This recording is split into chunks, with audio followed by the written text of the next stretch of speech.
Okay, boys and girls, so the first round seemed really confusing to a lot of you, and I thought I would make a little video to show you how simple this is. For the purposes of this video, we're going to pretend like I have 10 men, 10 women, and 10 children in my colony.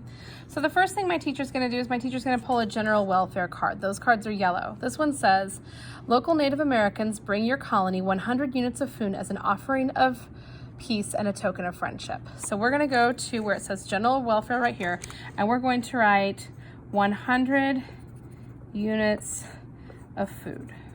Okay. And then we're going to pull a weather card, and it's going to say a large storm strikes the mountains. Colonies with mountain lands may not trade, which doesn't apply to us because we're not trading right now. And their farming is cut by 50% this round. So this says, my weather card tells me that my farming, cut 50%. So I'll have to do some math to figure out what that means. Okay. Now that I'm done with those two things, I'm going to pull my 3 cards for my teacher, which we trade for that big card.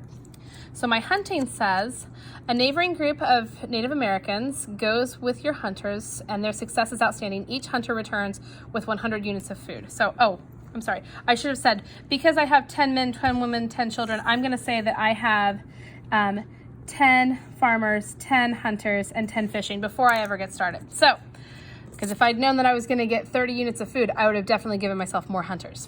So, the number of hunters is going to go here, I guess, on these little lines right here. 10 people. 10 people. And 10 people.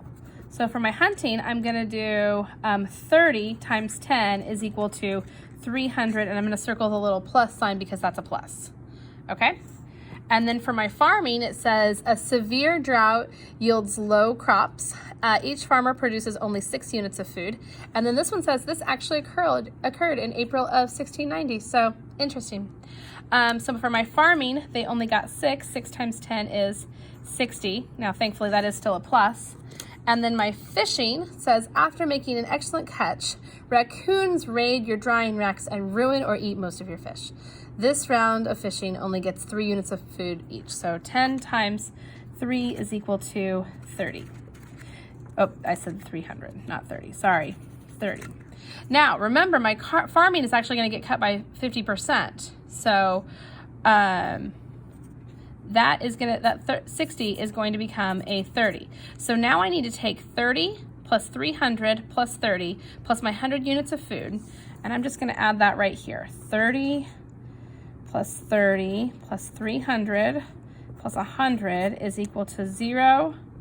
1, 2, 3, 4, 5, 6, and then 4. So I have 460 units of food, and that will go in my green line on my spreadsheet because this is positive.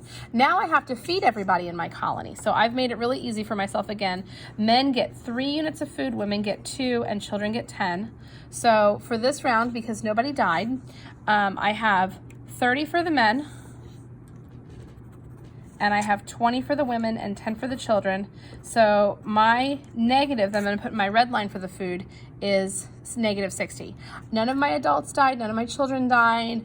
None of my guns got broken or stolen. I didn't lose any land, and I didn't lose any farm animals or horses. So everything else stays the same, and it will be like that for most rounds. Okay, I hope that this helps you understand exactly how we need to fill out this sheet and how this sheet then helps us fill out our spreadsheet. Thank you.